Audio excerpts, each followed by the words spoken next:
Sahabat setia Gowor yang dikasihi Tuhan, Shalom, happy weekend untuk kita. Hari ini adalah Sabtu 5 Oktober 2024. Selain hari jadi TNI, hari ini adalah hari Sabtu Imam, yakni satu pertama dalam bulan Oktober. Kita berdoa bagi para imam supaya hidup mereka selalu dipenuhi dengan banyak es. Wah, apa itu esnya? Hidup suci dengan setia, hidup sehat dengan hidup sederhana, penuh dengan sukacita dan selalu bersemangat. Hari ini merupakan peringatan fakultatif Santa Faustina Kowalska. Namun saya ingin membawakan dan menyampaikan permenungan tentang Santa Faustina Kowalska karena hidupnya istimewa sekali. Ia dikenal sebagai Rasul Kerahiman Ilahi. Faustina Kowalska bernama kecil Helena Kowalska yang lahir pada 25 Agustus tahun 1905. Helena adalah anak ketiga dari 10 orang bersaudara. Mamanya bernama Mariana dan Stanislaus Kowalski adalah ayahnya. Dan mereka berprofesi sebagai petani di Głogowicz. Sejak kecil, Helena bertekad untuk memberikan diri bagi Tuhan dengan menjadi seorang biarawati. Namun, karena kebutuhan finansial keluarganya mendesak Helena, hingga Helena menjadi seorang asisten rumah tangga. Namun, niatnya untuk membaktikan diri bagi Tuhan tidak surut. Pada 1 Agustus tahun 1925, Helena diterima untuk masuk dalam postulat suster-suster Bunda Allah Kerahiman. Dan ia mengambil nama Faustina. Suster Faustina aktif dalam menulis buku harian. Dan ia menerima penampakan Yesus yang Maha Rahim. Ia wafat pada 5 Oktober tahun 1938. Dan dinyatakan kudus oleh Paus Yohanes Paulus II pada 30 April tahun Yubelium tahun 2000. Hari ini kita akan bersama-sama merenungkan firman Tuhan yang diambil dari Injil Lukas 10 ayat 17 sampai dengan 24. Kita siapkan hati kita.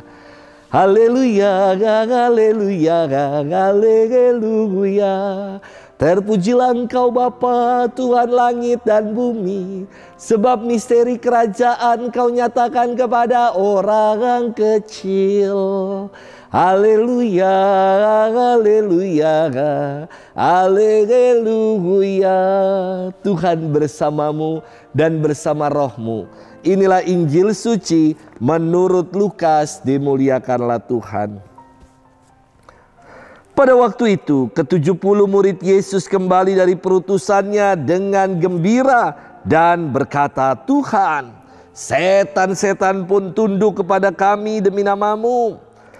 Lalu kata Yesus kepada mereka, aku melihat iblis jatuh seperti kilat dari langit. Sesungguhnya aku telah memberi kalian kuasa untuk menginjak-injak ular dan kalajengking, dan kuasa untuk menahan kekuatan musuh, sehingga tiada yang dapat membahayakan kalian. Namun kalian janganlah bersukacita karena roh-roh itu takluk kepadamu, tetapi bersukacitalah karena namamu terdaftar di surga. Pada waktu itu juga bergembiralah Yesus dalam Roh Kudus dan berkata, aku bersyukur kepadamu ya Bapa Tuhan langit dan bumi, karena semuanya itu Kau sembunyikan bagi orang bijak dan pandai, tetapi Kau nyatakan kepada orang kecil. Ya Bapa, itulah yang berkenan di hatimu. Segala sesuatu telah diserahkan kepadaku oleh Bapakku, dan tiada seorang pun yang tahu siapakah anak selain Bapa, dan siapakah Bapa selain anak, dan orang yang kepadanya anak berkenan menyatakannya. Sesudah itu, berpalinglah Yesus kepada para murid dan berkata, berbahagialah mata yang melihat apa yang kalian lihat, karena aku berkata kepadamu, banyak nabi dan raja ingin melihat apa yang kalian lihat tetapi tidak melihatnya, dan ingin mendengar apa yang kalian dengar tetapi tidak mendengarnya. Demikianlah sabda Tuhan, terpujilah Kristus. Sahabat setia Gower yang dikasihi Tuhan, shalom. Kemarin lusa bersama dengan umat di salah satu lingkungan, saya nonton film Kuasa Gelap. Wah, ketika diajak, awalnya saya ragu menerima ajakan ini. Karena tahu sendiri ya, saya kan gak suka nonton film bergenre horor. Namun saya tetapkan hati untuk menerima ajakan ini. Karena film ini adalah film Indonesia pertama yang mengisahkan tentang ritus pengusiran roh jahat atau eksorsisme dalam gereja Katolik. Biasanya kan ya, film dengan judul nuansa eksorsisme selalu gaya barat, setannya pakai jas. Wah, kini khas Indonesia. Dikisahkan begini, seorang Romo yang bernama Romo Thomas, dia berkeinginan untuk mengundurkan diri lepas jubah setelah mengalami tragedi dalam kehidupannya. Ibu dan adiknya meninggal akibat kecelakaan mobil yang ia kendarai. Ia trauma dan menjalani hidup dalam rasa bersalah yang begitu besar. Namun sebelum permintaan Romo Thomas disetujui oleh gereja, kejadian aneh terjadi.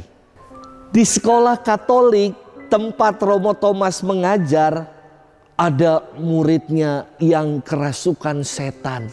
Dan Romo Thomas diminta untuk menjadi asisten dari pastor eksorsis sebagai bentuk pelayanan terakhirnya pada gereja. Nanti silakan sendiri tontonlah daripada saya yang ceritain.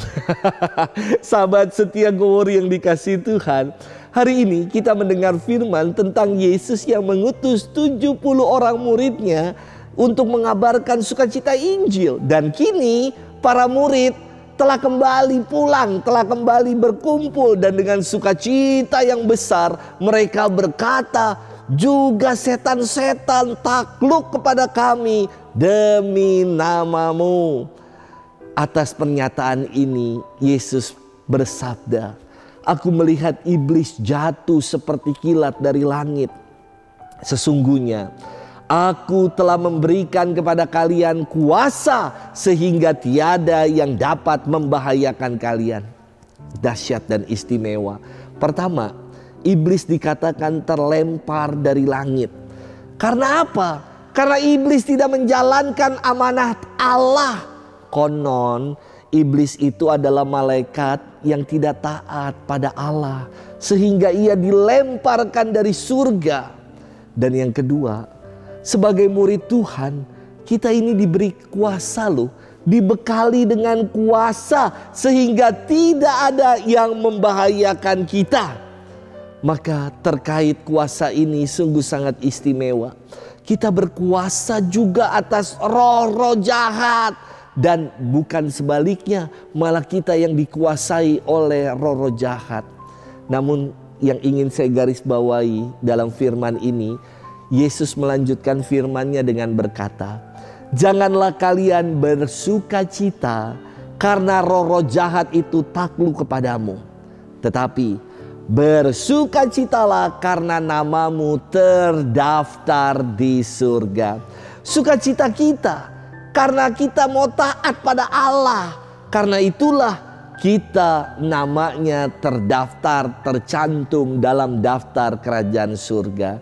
Sahabat setia Gower yang dikasihi Tuhan, daftar saja tidak cukup kalau cuma daftar tetapi tidak hadir di dalamnya. Selain nama kita yang sudah terdaftar, karena kita mau taat, karena kita dibekali dengan kuasa, selanjutnya supaya kita bisa masuk ke dalam kerajaan surga, kita diminta untuk menunaikan kehendak Allah dalam hidup, menjadi pembawa kabar sukacita dimanapun kita berada. Sudahkah kita buat itu? Happy weekend dan Tuhan memberkati kita selalu. Dalam nama Bapa dan Putra dan Roh Kudus. Amin.